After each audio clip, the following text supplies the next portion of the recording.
Today's episode of the Bleav in Steelers show is brought to you by betonline.ag. The NBA Finals is set. Warriors, Celtics, the NHL playoffs continues to chug along. And if you want to place a bet on any of the online sports action, betonline.ag is the place to do it. 365, 24/7, regardless on what sport it is. Make sure y'all go to betonline.ag. It's very easy to get started. Use that website on your mobile device, on your laptop, desktop computer. Use our promo code Bleav, that's BLEAV, to receive your 50% welcome bonus on your first deposit. Bet online, where the game starts. All right, cue the music. It's time to start the show.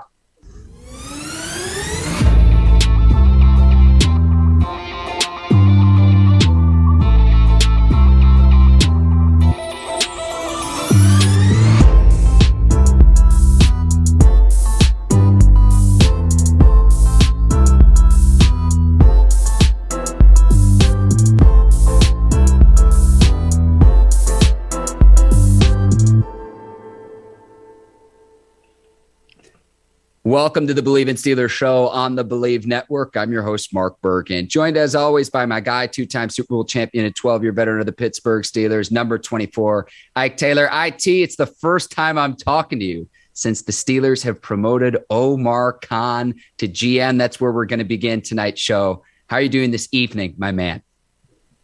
Yeah, long time coming for Omar. I'm doing very well to answer your question. But Mark, I kind of knew I really just couldn't say nothing that the Pittsburgh Steelers was going to get Omar Khan. A little birdie told me, but he told me don't say a word, so I didn't. But yeah, man, I'm so proud of Omar Khan. One, he's been waiting for this situation because he had a few job offers before the Pittsburgh Steelers gave him an opportunity to be a general manager. And a lot of things worked out differently from other teams. So I was like, dang, I wish he would have took that. But obviously he trusted his gut and his mind. And that was a dream job he wanted to do. And one of the things he said was he wanted to work with Coach Tomlin because he know the passion that Coach T brings to the game of football. So his dream came true, and I think Pittsburgh got it right on getting a guy in-house in Omar Khan because he's been there close to 20-something years. Yeah, we've talked for weeks about this now, Ike, and it's no surprise, especially considering the moment the Steelers drafted Kenny Pickett, to me, Ike, that was an indication of, I don't care which candidates you've interviewed, and there were more than a dozen. It's either going to be Omar Khan or Brendan Hunt. Reason being, take this outside of the Pittsburgh Steelers organization. If you're bringing in a new GM from the outside who doesn't have a say on which quarterback is drafted, and then that quarterback is supposed to be your heir to Big Ben, the quarterback of the future for the next 5 to 10 to hopefully next 15 plus years. If you're going to bring in someone from outside of the organization, if Pickett does struggle, that GM can then say, well, he wasn't my guy all along. And here's what I'm talking about, Ike. Look what happened to Mitch Trubisky in Chicago when he was quarterback of the Bears. John Fox was the head coach when the Bears drafted him with the number 2 overall pick in 2017. Matt Nagy didn't come in until a year later. Look at what has happened across the division with the Cleveland Browns. Baker Mayfield was selected by John Dorsey, who was the general manager at the time, and when Hugh Jackson was the head coach there. So the moment that the Steelers decided Kenny Pickett is our guy at number 20, to me, that solidified the Steelers' decision for the next 5 to 10 years of it's going to be someone in-house, whether it's Khan or Hunt. Now, Hunt is now no longer with the Pittsburgh Steelers, but Omar Khan, the money man, transitions over and takes the reins from Kevin Colbert. Yeah, that was kind of right on the wall. Mark, you got to understand, like once I saw Kenny Pickett get picked, I knew they wasn't going outside of the house. They just was going to go through the interviews and do everything they needed to do just to make sure or clarify Omar was the guy they wanted. But like you said, man, once you bring somebody outside of a quarterback that you don't want, you got to love a quarterback coming out of college. So they would have got a new GM coming outside of Pittsburgh Steelers, and Omar know the Pittsburgh Steelers way. So they would have got a new GM coming out of Pittsburgh, man. If he didn't love Kenny Pickett, like you say, it would have been another Mitchell Trubisky kind of situation. That's what the Pittsburgh Steelers don't ever want when it comes down to that. They don't want no turmoil when it comes down to drafting guys. So as soon as I saw they got Omar, I'm like, it's either Brandon Hunt or O. And they went with Omar. And the reason why I think they went with O was, don't forget, Omar has been in charge of contract situations for the Pittsburgh Steelers for a long time. So not only is he a general manager, man. He's a guy that can finagle and get the contracts done and understand the cap salaries, understands what he needs to do in 3 or 4 years, whether it's upfront money or backload money. So you're getting a guy who pretty much have a lot of tools in his toolbox. Oh, it's not just the GM. He can pretty much do it all, especially when it comes to the financial part as being a Pittsburgh Steelers. And he's been with the organization since 2001 in various roles. And so he's worked his way up. Now, the Steelers also bring in Eagles VP of Player Personnel, Andy Weidel. They also bring in another guy from the Detroit Lions. Let me get to the site. It's buried in my notes. Sheldon White from the Lions. So you do get some outside blood into the Steelers organization. But I'm very curious to see what Omar Khan continues with the legacy that Kevin Colbert leaves, and then what he hopes to, I don't know if correct is the right word, but what new spin he hopes to add to the position. I'm curious to see how all of that plays out here in the coming weeks, months, and years ahead, because it, again, like you said, someone who's very familiar with the organization, given that he's been a member of the Steelers since 2001. Yeah, it's just a still away. You know, when they go into these meetings, they'll look at height, size, they'll do their background checks, but the one question they do ask is, he a Pittsburgh Steeler? And if you're not a Pittsburgh Steeler, everything gets thrown out the window.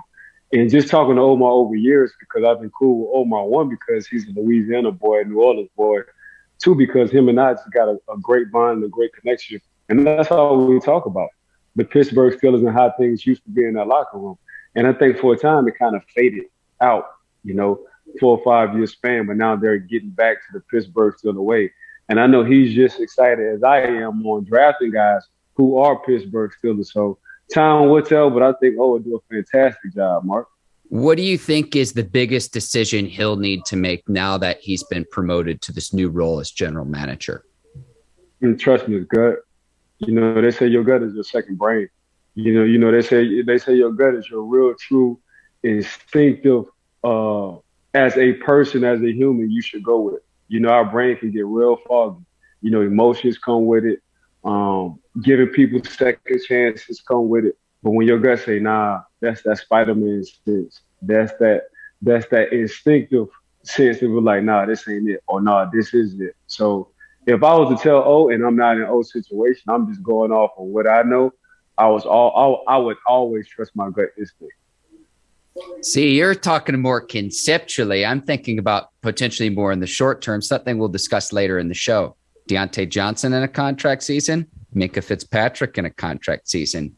Who are you going to pay? What are you going to offer them? We'll get to that here in just a bit. But before we get to Kevin Colbert's legacy, I want to ask you, you have some experience interacting with Omar Khan in your 12 years with the Steelers. I know there's that great story where you were trying to renegotiate a contract and you went to the man himself, Dan Rooney himself, to ask for a little bit more money. I know you've told me this story before, but for any listeners and viewers that are new to our show, can you retell that story? Because I know it's a great one when you're in the middle of a contract negotiation to try to get your money. Nah, O at the time was, you know, in charge of the financial situations, contract guy for the Pittsburgh Steelers. So, you know, they came to O to give to my agent. And I know they talked to the coaching staff and Paul Rooney at the time on this is the ceiling what we can give Ike. And I said, nah, this ain't gonna work. Cause this their third time coming to me. So we was going back and forth on negotiations. I said, nah, this I gotta be worth more than this. Like I know I'm worth more than this. So I went to Paul. I just went to the head guy. And my Uncle Herm always told me, man, whenever you can cut the middleman out and go to the head man, go straight to the head man. And that's exactly what I did. So I went in there, I shut the door. I said, Paul, come on. I said, I don't think I'm asking too much. This is what y'all telling me I didn't do. How about y'all tell me what I have done and why we're in this situation? So I broke down everything. I wound up doing my own research, wound up breaking down everything from regular season to the playoffs to having the most snaps to never getting injured to planning up the team's number one receiver. I just broke that down to him. So as soon as I broke it down to him, he said, He chuckled for a minute, and he said, "I'll get back with you in an hour." So he called me in an hour, and I got a little bit more than what they offered me. I'm talking about millions more than what they offered me. And I wound up talking to O, and O was like, "How the hell did you do this?" Like, once he says a number, he don't change his number. He talking Yeah. about Paul Rooney. Like, once he changed his number, he don't change his number. I said, "Oh, I just went in there and talked to him like a young man. Like, I told him how I felt, and I was passionate about it. But I told him why they should give me a little bit more. And this is exactly what happened." So O was just like, "Oh yeah, you really got old man Rooney in your back pocket." There are times I want to introduce you off the top of the show as Ike Rooney, but I don't want to disrespect the Rooney name and the relationship that you have with the Rooney family as well, Ike. And I know people say that jokingly, but I know that you just have a great relationship with, Dan and the Rooney family. So I don't want to disrespect anyone there. There's times where off the top of the show where it's like, here's Ike Rooney. No, check that, Ike Taylor. But I absolutely It's crazy you said that, but that's what they used to call me though. Mm-hmm. Like my teammates used to call me that. I even had a few teammates that left and wanted to come back, and they called me instead of the agent to come back.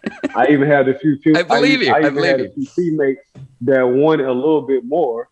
They called me, and I called Papa, and they wound up getting the deal done. So yeah, that's what it was at. So when you say Ike Rooney, like, you're not disrespecting. Like, the Rooney family understand clearly how I feel about them. So y'all get what you're saying. You just showing a sign of respect, though, Mark. 100%. Ike, we got to keep moving on because we have a lot to get to on today's show. Kevin Colbert's legacy. He's now no longer the general manager of the Pittsburgh Steelers. When I say the name Kevin Colbert, what comes to mind? What kind of legacy does he leave in the city of Pittsburgh? Savage. Like, if you want to deal with a transparent general manager, somebody who's not going to sugarcoat nothing, going to tell you exactly how it is, leave it black and white, take all the gray area out of it, whether you want to hear it or not, that's Kevin Colbert. And by the end of the day, you got to respect, from myself to Troy Polamalu to Big Ben. Kevin Colbert, in my personal experiences, has always been transparent. He just told you how it felt, whether he thought you had a little bit of gas in the gas tank or your gas tank was empty. And he explained why. But he wasn't sugarcoating it. He didn't put any stats behind it. He didn't put any Pro Bowls or non-Pro Bowls behind it. He said exactly how he felt. Now, Kevin Colbert got a nice little background himself. What people don't understand about Kevin Colbert was he was a savage in hockey. Born and raised in Pittsburgh, family from Pittsburgh, went to Detroit, did a little GM, came to Pittsburgh and wound up doing being the general manager for Pittsburgh, winning 2 Super Bowls under his belt. But when you ask people who used to understand and know Colbert from when he was small, they said when it came to their hockey, he was a damn dog. So he always had that mindset and that mentality. But that's all I remember about Kevin Colbert. He let me get away with a lot of things. I don't think, other than Ocho, I don't think there was too many active players that got to sit down in a draft, on draft day, in draft meetings, scout and general managers meetings. That's what Colbert allowed me to do sometimes. So I just tip my hat to Colbert's legacy. I'm sure he's about to be a Hall of Famer in a couple of years, and he deserves it.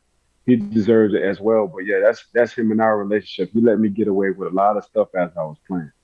When you say he's a savage, Ike, and you can leave out names, you can leave out specifics, but when you're talking about player evaluation and you're in the room sometimes discussing, okay, who should we draft? Which prospects should we consider? What were some of those conversations like in that? What was it like to be in that room? When you say he's a savage, what do you mean by that? Savage as in not letting. So early on our show, we talked about your gut instincts. Mm-hmm. That was Kevin Colbert. So your presentation can be A1. From height, size, speed, to background checks, to what you think this kid can do in the first, second, or third round, or first, second, or third year, and it can sound real good.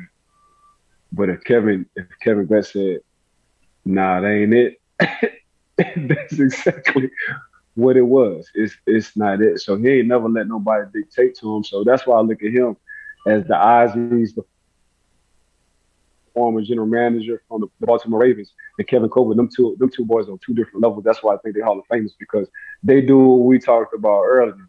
They really do rely and trust their gut instincts. And so there's a lot that goes into that in terms of, the background checks, the measurables, the statistical production, what the tape shows you, all of that. Was there any one circumstance that you can recall where it's like, when I think back of my time with Kevin Colbert, that's what I'll remember about him? Yeah.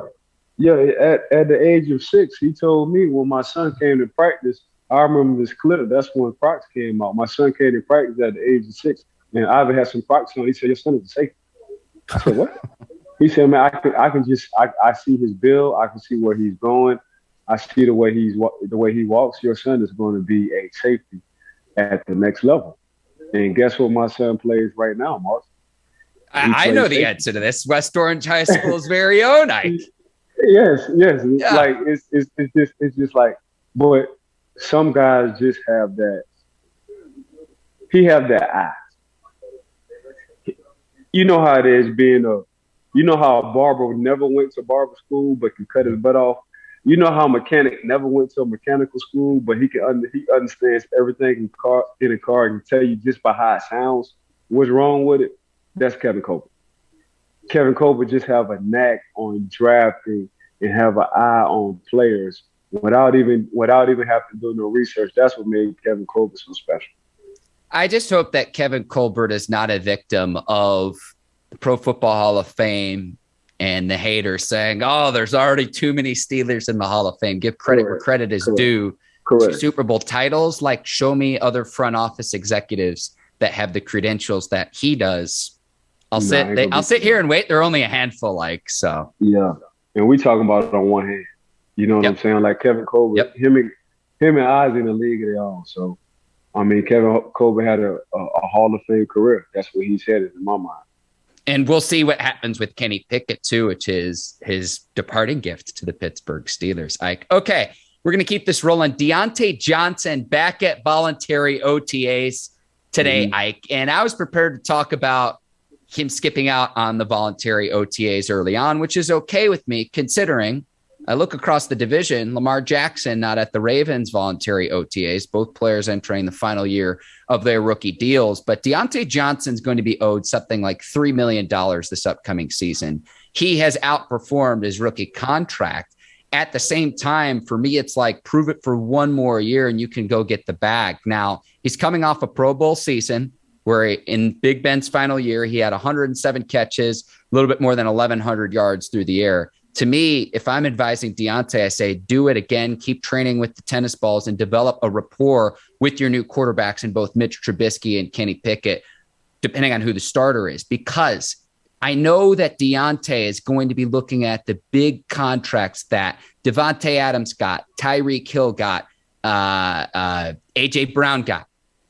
I look at Tyreek Hill's contract, and I can pull it up, Ike, and you might say on the surface, wow, 4 years, $120 million. But this being the NFL, focus on the guaranteed money, which is 72.2. So if you average out 72.2 over the next 4 years, that's about $18 million per year for Hill. On the back end of that deal in 2026, the Dolphins have an out. He would be owed something like $45 million with a cap hit of $50 million with Tyreek Hill's deal, which is the vast majority of that specific contract. So take out $50 million from the 120. I hope that Diontae Johnson's agent is sitting him down and explaining this to him, because I'm telling you this right now, Tyreek Hill with that massive contract he got, it looks awesome on paper, but it is loaded on the back end. And at the age of 32 in the final year of his deal, I can guarantee you, if he's still a member of the Miami Dolphins, that contract's going to be restructured. I go back to something you've told me before, and when I was doing my research for this segment, it clicked for me. Slow money is better than no money. And because if he goes somewhere where he makes top dollar beyond this season with the Pittsburgh Steelers, and that team struggles and he doesn't produce to the level that he's supposed to as a Pro Bowl receiver, guess who the first cap casualty is going to be? The floor is yours, Ike Taylor, but you taught me a lot. And when I did my research here, it just clicked for me with what the circumstances for Diontae Johnson entering the final year of his rookie deal. So, Mark, you got to understand this. Like, ain't nobody giving up 4 or 5 picks for Diontae. And that you got to look at that value. Like, right now at the stage of your career, like, and it's only one Tyreek Hill. You know, so when it comes down to Cheetah, his nickname is Cheetah for a reason. You know, between Travis Kelce and Cheetah, them two having 47% of the Kansas City Chiefs offense says a lot about two people. When you want to talk about big plays at crucial moments, Super Bowl run and non-Super Bowl run, you talk about Cheetah. In the offseason, everything Cheetah does, we watch. Right now, ain't nobody watching Diontae Johnson. You can just see the value off of picks. So KC was like, nah, the market is huge. We got everything we can get at this point in time from Cheetah. Okay, how many picks can we get? And I think they wound up getting 4 picks for Cheetah. They're not doing that for Diontae Johnson. So that's what he got to understand. And we always talk about staying in your lane. Diontae Johnson and his agent, they got to stay in their lane. And yeah, slow money is always better than no money, Mark. So he got to understand if he signed with Pittsburgh, he's going to see all of his contract. They can restructure whenever they need to restructure. He's under a great organization. He has a quarterback, either Mr. Trubisky or Kenny Pickett. He has a hell of a coaching staff, all-star coaching staff, and the city going to embrace him. That's what Diontae got to look at. The grass ain't always green on the other side. You go, usually when you get paid, you go to a sad organization with a sad record, and hopefully they want you to come in and be the savior, which you're not going to be because the organization is ran like something it shouldn't supposed to be. So you get that, you're going to go to a sadder, you're going to go to a sadder quarterback, you're going to go to a sadder coaching staff, you're going to go to a sadder ownership, and guess what? They recycle every year. They ain't doing it like the Pittsburgh Steelers or the Golden State Warriors, where they draft players, they develop them, they hold on, they don't listen to the outside world, and they stay winning championships. That's what you get. You get the consistency when you look at these good organizations. If Diontae leaves, he's going to go to a team who really wants him. In about 3 years, they're going to chop his head off because they're going to have a new quarterback, they're going to have a new coach, and somebody in the front office is going to get fired. That's what Diontae Johnson got to look at. Like, one thing I want to make sure we clarify, it was 5 picks for Tyreek Hill. So add one more just to make sure that we get that right for the listeners and the viewers. The guy who's sitting pretty here, in my opinion, Ike, is Chase Claypool, because he's still under contract for 2 more seasons, and he's going to be sitting there to say, hey, if you want to pay Diontae and work something out for him, I'm going to get my money either way, whether it's from Pittsburgh or an outside team. And Diontae's got to be thinking, if he can simply replicate what he did a year ago with Ben, now he's got to develop that continuity with both Pickett and Trubisky, whoever ends up being behind center. And I think that's something where it's just like, okay, can you do it again? Because last year, the 100 catches, more than 1,000 yards, that's great. But the year before, you led the league in drops. So prove that you could do it again with a new quarterback. And I think that that's very underrated. And a few guys I'm going to mention where they leave Pittsburgh and they think the grass is greener. And this is not to undermine them or throw them under the bus, but this is just the reality of the situation, Ike. Look what happened to Bud Dupree this last year. Signs a massive contract extension with the Tennessee Titans. I know he got hurt, but did not put up near the production that he did in the 2 seasons before with Pittsburgh, because he's playing opposite TJ Watt and he gets one-on-ones. Look at what happened to Antonio Brown when he decides to go to the Raiders and everyone's saying, hey, good for AB, good for AB. That unraveled for various reasons, but that unraveled. Same thing with Le'Veon Bell too, Ike. The same thing happened where he goes to the Jets and everyone says, good for him for holding out and getting his money. And when the production's not there, who are the first people gone? Because again, it looks great on paper, but you want to see you want to see your contract through. And even if it's not all the money that you wanted, the slow money is better than no money, because the moment that you or your team struggles, who's going to be the first one on the chopping block? And that's just the reality of the situation, because it's a performance-based business. Yeah, I mean, I can go even further. You can look at Antonio Holmes, and that's my dog. He went to the Jets. Yep. Tone went to the Jets, and he went to the Jets in the prime. So Tone went to the Jets, and he was on the death for a couple of years. That's just what it is. Would have made Pittsburgh his home, would have retired a Pittsburgh Steelers, probably would have went to the Hall of Fame. But that's just how the business goes. Usually when you get paid, you're going to a team who really needs you, but the organization isn't really ran right. So who wants that? So yeah, the grass ain't always greener, but one thing about Pittsburgh, this could have hurt Diontae's, he can just be like, you know what, I'm going to gamble on myself. Because when it comes down to the wide receiver position, Pittsburgh don't give a F. That's one thing they do well. They draft well at that position. So that's one thing he got to think about as well. Yeah, Chase Claypool, he could be sitting in the cut, but Chase got to understand too, it's the maturity level for him now. They know what he can do on the field. He got to be consistent at showing what he can do on the field and the maturity on the field as well, because they just drafted Austin III and they got pickers coming from Georgia. So they always reload Pittsburgh when it comes down to these wide receiver positions. They just let Juju go. We saw what Juju was when Antonio Brown was there. Antonio Brown left. We saw what Juju was when Antonio Brown left. Juju have a great career. So that's what I'm saying. When it comes down to recycling receivers, Pittsburgh do that better than any other team in the NFL. And that's not a hyperbole either, Ike. And I'll leave it at this, and we'll continue to move on. I would want to see, if I'm Juju as well, okay, is Kenny Pickett the truth? How is Mitch Trubisky as a quarterback? Because he might play with them this upcoming season, say, okay, maybe it is in my best interest to move on. But I was glad to see him back at voluntary OTAs. And I thought, could this potentially be a holdout situation? Because I think we're both in agreement here. If he replicates his level of production from a year ago, from being a Pro Bowl receiver, at $3 million, the Steelers are getting heck of a bargain. So we'll see how all this shakes out entering the final year of his rookie deal. You've got Diontae there. You've got Minkah Fitzpatrick as well. And this is where I'm going to go back to the hiring of Omar Khan. That might be one of his first big decisions to make, is how you handle both of those star players. What are you willing to offer them? And at what point does the figure get too high to say, hey, we'll let you test the waters out in free agency? That's an easy decision. I keep making that tag Diontae. I'm gonna tag you Diontae. There you go. See if you can produce a whole nother year on what you did last year. If you can't, well, you got Georgia also sitting in the cut, because you was also sitting in the cut a couple of years ago as well. This is just what we do, Diontae. No hard feelings. It's a business.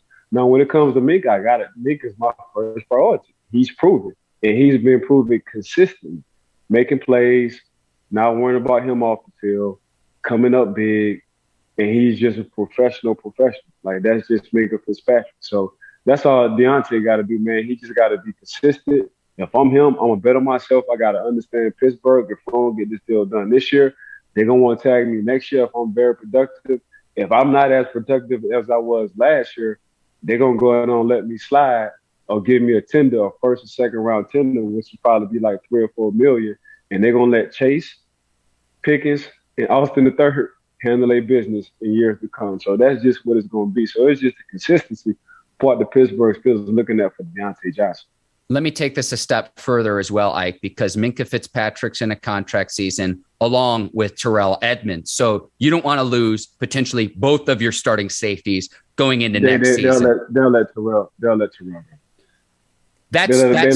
That's fine, Ike. That's fine. But to say if they don't re-sign Minkah, to say, hey, we've got to replace both safeties, that's the only point I'm trying to make. But no, they keep it. They keep it. They already said they'll make Minkah the highest paid. They will make Minkah the highest paid safety. All right, Ike, listen. We're recording this May 31st, 2022, and when this happens, we're resurfacing the clip. You heard it here on the Bleav Steelers show. 100%. Psychic Ike Taylor out on the pod again. All right, top tight ends in the AFC North, Ike. We're going to go through 4 for each position group. So we got tight ends, offensive line, and defensive line. I will start. Mark Andrews out of Baltimore. 100%. Listen, like he's the first off the board, and I don't even know who fills out the rest of the bracket for number 2, but Mark Andrews is the clear-cut favorite here, and he's a favorite target of Lamar Jackson. I mean, his favorite target, when you go into a defensive meeting room on Wednesday, when we're doing game planning for a new opponent, the first thing you think about Lamar Jackson, and after Lamar Jackson, who else? Mark Andrews. So you're looking for number 89 on the field, but number 89, Mark Andrews, got 100 yards and 10 receptions. You like, how the hell did he do that? Well, he was just running down the seam all day while Lamar Jackson was scrambling, and he found himself wide open. He been doing that consistently. So, yeah, Mark Andrews is right now the number 1 tight end in the AFC North. Now, he's working away to be like a top 5 tight end in the league as well, but you got to know what 89 at number 2, which I knew you was going to ask me about number 2, but he just got paid himself, but he lives in Cleveland, Ohio. That's David NJOKU. Okay, all right. Yep. So I'm going to go with David NJOKU. The reason why I like David NJOKU, I like him coming out of Miami. I always thought he was athletic. I always thought he had the goods. It was just him being injury prone. So now I think he finally gets how to be a professional, and he can use some of his athleticism. That's why you had to pay the man what you paid him. Cleveland did exactly what they needed to do. So now he's comfortable. He's relaxed. He got the bag. He got his money. So now he's going to show out exactly what he did in Miami.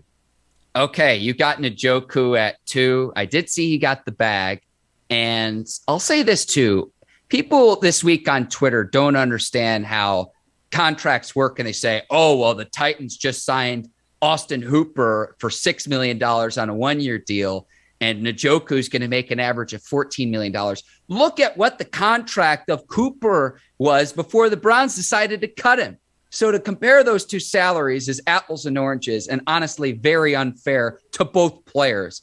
And NJOKU, for the Browns last season, they had a down season. He was a consistent target, and he's a matchup nightmare. And I think once Deshaun Watson lines up behind center, and you've got Amari Cooper, you've got Nick Chubb and Kareem Hunt, who's the next guy who's going to get the ball and going to get targeted? David NJOKU for the Cleveland Browns.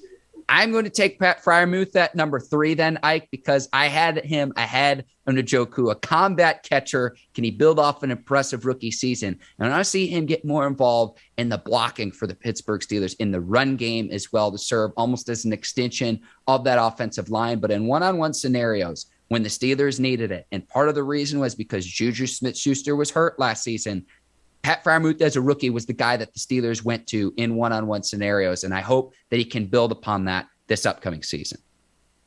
No, I agree with you 100%. It really is 1, 2, 3. Yeah. You know, I don't really think Cincinnati really has a tight end like that. I think they tight end is used in the slot position.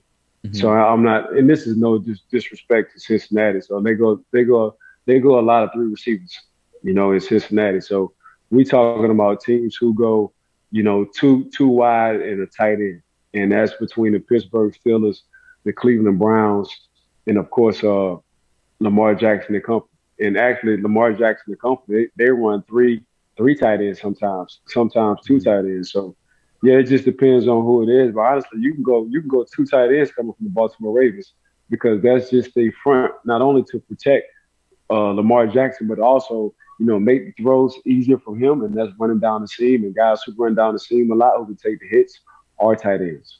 Yes, and Hayden Hurst coming over from Atlanta to Cincinnati this upcoming season. Curious to see how Joe Burrow utilizes Hurst, and then how he fits into the offense. That's absolutely loaded with the receiver group of Jamar Chase, T. Higgins, Tyler Boyd, and Joe Mixon in the backfield, and an upgraded offensive line. Lyle Collins, the offensive tackle, Alex Kappa, the guard, coming over from Tampa Bay, Collins coming over from the Dallas Cowboys. So what was a very good Bengals offense a year ago should be even better, and you keep Joe Burrow upright, you keep him clean. We'll see how Hayden Hurst fits into that mix in Cincinnati. Okay, let's go to offensive line. And I call them the big uglies. You call them the big sexies. Yes, I will let you take the first pick for, you could have any lineman on offensive line in the AFC. So I'm gonna go as a group. Yeah, I'm doing it as a group. I think you're cheating here, Ike. No, I think the Cleveland Browns have the best offensive line. I agree. So I can't say offensive lineman. When I say offensive lineman, they like the. So when when we tag off of our Instagram or social media or Twitter, when we say Cleveland at Cleveland Browns and we say offensive lineman, we're going to get all 5 offensive linemen. When we just name one person, we just going to get that one person. And them big sections going to be mad as hell at us, Mark. So I'm thinking not only our show, but I'm thinking social media as well. So that's what I'm saying. I got the Cleveland Browns offensive line because you got 2 running backs potentially that can rush for 1,000 yards in Chubbs and Hunt if they both stay healthy. They both can hit 1,000. They almost did it last year. You have a quarterback now in Deshaun Watson. He can rush for 500 yards. He can throw for 3,500 yards. And all this is off the late season Cleveland Browns offensive line. So when it comes November, December, January, it's a team that you got to be scared of because them big sexies turn into big uglies, as you would call it. And that's the Cleveland Brown offensive line. So I think they did it well. They built from the ground up, and we talk about that's how you build your house. Instead of from the roof down, you go from the ground up. And that's exactly what the Cleveland Browns did with their entire offensive line. All right, I will focus on the right side of the Browns offensive line first. And let's name names, Ike. Jack Conklin, the right tackle. When the Browns signed him over from the Tennessee Titans, Conklin had paved the way to make King Henry the NFL's leading rusher. And now he's helped the Browns establish their running identity with Chubb and Hunt in the backfield. Jack Conklin, one of the best tackles in all of football. He's at the right tackle position. Directly left of Jack Conklin is a guy by the name of Wyatt Teller, who I absolutely love. Absolutely nasty, mean, vicious, and dominant at the line of scrimmage. You're right. Smiling right now. I like it. You was animated about it. Yeah, it's beautiful to watch. I hate to admit it, but it's true. And then Jedrick Wills Jr. out of Alabama at the left tackle position for the Browns too. 23 years old, still in his rookie deal. He's got to prove that he's worth that huge contract. Still 2 years left on his rookie deal. I would imagine the Browns would pick up his 5th-year option too, considering that he was a first-round pick. I'm going to go over to Baltimore as well. 2 other players I want to make mention of. Ronnie Stanley, first-team All-Pro in 2019. He got hurt this last season. He's going to be back with the vengeance. J.K. Dobbins, Gus Edwards in that backfield, Lamar Jackson in a contract season. I think the Ravens are going to reestablish the running game. And then a veteran I want to make mention of too, Kevin ZEITLER, who he used to play for the Browns, now plays for the plays for the Baltimore Ravens, 32 years old. He has started 151 games in his NFL career, Ike. So a seasoned veteran on that line. And you talk about the importance of running the football. Look at the team stats, look at the team rankings. Both Baltimore and Cleveland are up there year in and year out. And I think that's part of the reason why the Steelers ranked dead last in rushing yards allowed a season ago. So you got to go up against Cleveland and Baltimore 2 times each season. Well, I'm not going to say that. I think for the most part, Ben wasn't Ben anymore. So you got to look at the Baltimore Ravens. And why their offensive line might be so good, because you have a quarterback who's a slash running back in Lamar Jackson. So he can make things look better than what it really is. He can mask it. So at number 2, I had the Cincinnati Bengals because 1, I like what they did in the draft. 2, I think you and I will both agree what they did in the free agency. They went and got some offensive linemen in the free agency. And the offensive linemen don't have a quarterback like Deshaun Watson and Joe Burrow coming from Cleveland. Their offensive line in Baltimore Ravens don't have a quarterback as good as Lamar Jackson when it comes down to running. So guys who can really mask it. What did Joe Burrow do with an okay offensive line? He went to the Super Bowl. That's exactly what he did. What did Cincinnati do in the offseason in the draft? They said, hold on, 71 times in 17 games, and we 51, still made it to the 51, Super Bowl. But yes. I'm talking about total, including the playoffs. Now, okay, you're talking my turkey. Got you. I got you. Yeah, right. So Cincinnati, like for this franchise kid, this special kid that we have, he cannot lead the league in getting sacked. So what do we need to address? We got to address our offensive line. So when I'm saying offensive line, I'm looking at, okay, who's the quarterback? Can the quarterback help a good offensive line? Mean an okay offensive line? Yes. You have skills like a Baker Mayfield, or you have running backs like a Kareem Hunt or Nick Chubbs, or you have a quarterback like you have a running back like a Dobbs, or you have a quarterback like a Lamar Jackson. Man, you can mask a lot on the problems up front because them guys gonna find a way anyway. You can't mask Joe Burrow. He's not Deshaun Watson when it comes to athleticism. He's not Lamar Jackson, a former offensive league MVP. So that's what I say. So that's why I have, the Cleveland Browns at number one. And then after that, I have the Cincinnati Bengals on what they did in the offseason. People are going to be mad at me. I really don't care. I got the Pittsburgh Steelers. Listen, I got the Pittsburgh Steelers at 4. I got them sitting dead last as a offensive line crew. I just got them sitting last because, and I got, of course, the Baltimore Ravens sitting at number 3. But Pittsburgh, in my mind, they have a lot to work on when it comes to the offensive line. Maybe with Mitchell Trubisky and Kenny Pickett, their athleticism, it might help the offensive line. It might mask a few things. But we're just talking about what you said earlier in the show. Pittsburgh was dead last or close to the bottom when it came down to rushing mark. Regardless of what kind of division you're in, that's not good regardless when it comes down trying to control the game. Now, Najee had a heck of a game. I think it was the last home game that sent Big Ben off into a win. And he was like, man, I had to do this for my quarterback. Najee went off on that game. But at the same time, right now, if I want to talk about an offensive line crew as a whole, I got Pittsburgh 4. I got the Baltimore Ravens number 3. I got the Cincinnati Bengals at number 2. And I got the Cleveland Browns at number 1. Yeah, in terms of the Steelers' offensive rushing total, they were 29th in the NFL in 2021. So it was better than when they were dead last in 2020. But this is all the result, Ike. Last year, you're starting 2 rookies, right. Dan Moore Jr., Kendrick Green, Kevin Dotson, a second-year player. So it was a very young offensive line. An offensive line I do expect to be better now that they have more experience and more mobile quarterbacks. Correct. Talking about Burrow. What the Bengals did to protect Burrow is what the Chiefs did to protect Patrick Mahomes. Correct. To make sure that you're keeping your investment, whatever Joe Burrow ends up getting for a contract. Yes, sir. Yes, sir. Yep. I agree with you. All right. We did O-line. We got to knock out D-line. And are you going by position group again? Are you going by position groups? Or you going individual for D-line? Because I've got individual. I'm going by go. So you can go individual. I'm going by position groups. All right. To me, it starts with TJ Watt. You tie the league's in NFL history single season sack record. You miss 2 games. You play 50% or fewer of the defensive snaps in 3 games in which you play.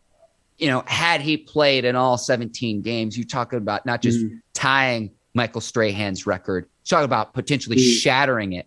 And oh, by the way, it's not just the sacks. He's not just a pass rusher. Leading the league in tackles for a loss, both in 2020 and 2021, an all-around player, a matchup nightmare, and an absolute nightmare for opposing right tackles. TJ Watt's who I had at number 1. I had Myles Garrett behind him, but just given what we've seen from TJ Watt the last 2 seasons, you'd be an idiot to choose otherwise. No, you'll be a fool not to choose TJ Watt, as one of the best defensive linemen in the league, let alone defensive league MVP. So I'm going to go with the Pittsburgh Steelers. I had a Pittsburgh Steelers defensive line. Even though the Pittsburgh Steelers defensive line struggled when it came down to the rushing, when you want to talk about just leading the league in sacks and getting big plays when needed to help the offense, nobody did it better in the AFC North than the Pittsburgh Steelers. And that was the leading captain right there, TJ Watt, who you just named. Okay, and so Myles Garrett I had ranked at 2, but let's go to Cameron Heyward. Okay. 33 years old now, but he's somehow gotten better every single season. And I can't help but wonder where it's like, how much longer can we say that? But he's been so good. And it's like he's the Tom Brady of defensive linemen.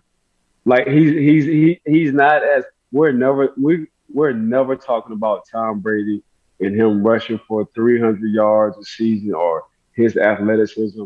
Tom Brady is a technician. He's very good. His feet game is sweet in the pocket. The same thing with Cam. Cam is a technician, and the fact that you said he's 33 years old says a lot because he's been playing at a high level for a long time as well. He's not going to wire you on athleticism. He's going to wire you on his technique, his IQ, and his hustle. And that hustle on full display, Ike. Playing the Chargers, running down Justin Herbert. Go back and watch that clip and show me another defensive lineman who runs 40 yards down the field. And I'm not talking about the combine or a pro day. I'm talking in an actual game. Real live. Visual proof. Real live. That's Cam. But Cam been like that, though. Cam always been like that. So that's just in him. Now he got his brother on board, Connor. So I'm sure he gonna want to do better than his brother. That's just the nature of the game. You always that competitive. I can only imagine what his mom and his dad was going through in the house with them kids. So he's always been that competitive. So that's just gonna spark another fire under him as well. So I can see Cam playing till he's 36 years old if he wants to. I've got a few other names. I mentioned Myles Garrett, an absolute freak for the Browns, and it's a scary combo, both Garrett and Clowney for another season. They're very good. Calais Campbell for the Ravens has been doing it a long time, 35 years old. A long time as well. 6'8", 300 pounds. A few other guys I want to mention, Sam Hubbard, B.J. Hill. Larry Ogunjobi, still a free agent because his medicals. I know he's going to sign with the Bears, but a few other D linemen I want to show some love to, Ike. But so you got the Steelers at number 1. What's the rest of your order in the AFC North, Ike? You know, two because they just signed Jadeveon Clowney back. I'm going to go with the Cleveland Browns. You know, the Cleveland Browns got a nice little 1-2 punch going on as well. So they've been stacking their defense in these past couple of drafts, but they've been working that thing from the back end. So they've been getting some good safeties, some good cornerbacks to cover these wide receivers and these tight ends. And honestly, they just been letting their D-line kind of eat. And we saw Myles Garrett, you know, cut up last year, cut up in a good way, like he handled his business. He was an all-pro last year, even though he kept getting fined every time he wore a short sleeve because they said he was mutated. So that's exactly who I'm gonna go with, man. I'm gonna go with the Cleveland Browns as my number 2 defensive line as a whole in the AFC North. Ike, you just motivated me to wear a sleeveless the next time we record here on the Bleav It Steelers show. Go for it, Mark. Show off the guns. Hey, man, it's the summertime. Sun's out, guns out. Right. It is time for my favorite part of the show, and we teased it last week. We get to talk about Ike Taylor's Batman actor power rankings. We talked a little bit about this, but we got to give the people what they want, Ike. I at least want to know who your favorite actor who's played Batman is, but we got to give the people what they want. Heath Ledger, bro.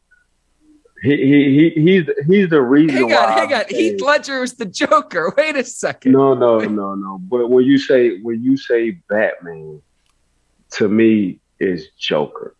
I'm gonna tell you how serious this is, Mark. Mark, I got the Joker tattooed on my leg. I got Gotham City tattooed on my leg. Yes, I love Batman. Born into money, save the world. I get all that. But I feel like I got a little dark side to me as well. So I got to go with the Joker. No superpowers, no cape. He's just a guy where he's super crazy. That's all he is.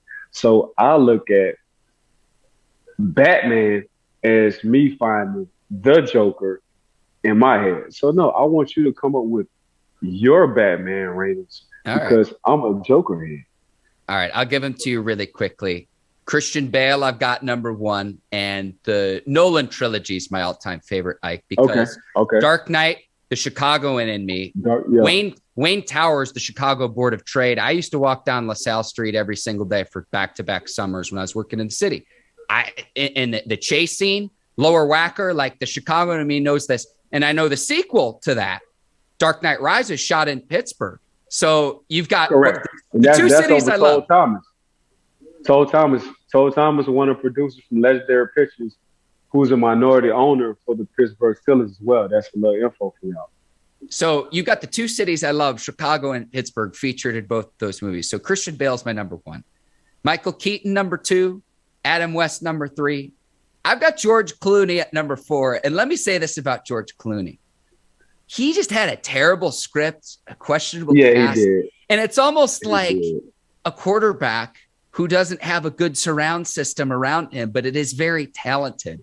Almost like Matthew Stafford. Yeah, He's George a Hall Clooney's of great. Famer when it comes to the Yeah. Ocean 11s. There's Yeah. nobody with the looks, with the savviness, with the swag. When it comes to Ocean 11, don't nobody do it better than George Clooney. Yeah, so George Clooney can narrate my documentary whenever that's produced. One 100%. If we're talking about Joker too, Jack Nicholson as well. We got to show some He love started to it. the OG. Yes. Yes. So those are our Batman power rankings, giving the people what they want. IT, you're the absolute best. I want to thank you, the Bleav Network, our producers over at Brinks TV, led by John Brinkus, Courtney Vargas, Herbert Diaz, Lucy Oden, and the entire crew. Today's sponsor of the Bleav in Steelers show, betonline.ag. And I want to thank you, the listeners and the viewers of the Bleav in Steelers show. Thank you for tuning in and making us a part of your day. Man, make sure y'all subscribe and give us that 5-star rating. Mark, I appreciate you, man. You my dog for life. That's just what we're going to do. Hey, shout out to betonline.ag. Miss Courtney and Brinks TV sitting over there for making us look so professional. Bleav Network for just giving us the opportunity. All the viewers, listeners, and followers, man, we love y'all. We appreciate y'all. Thanks for tuning in.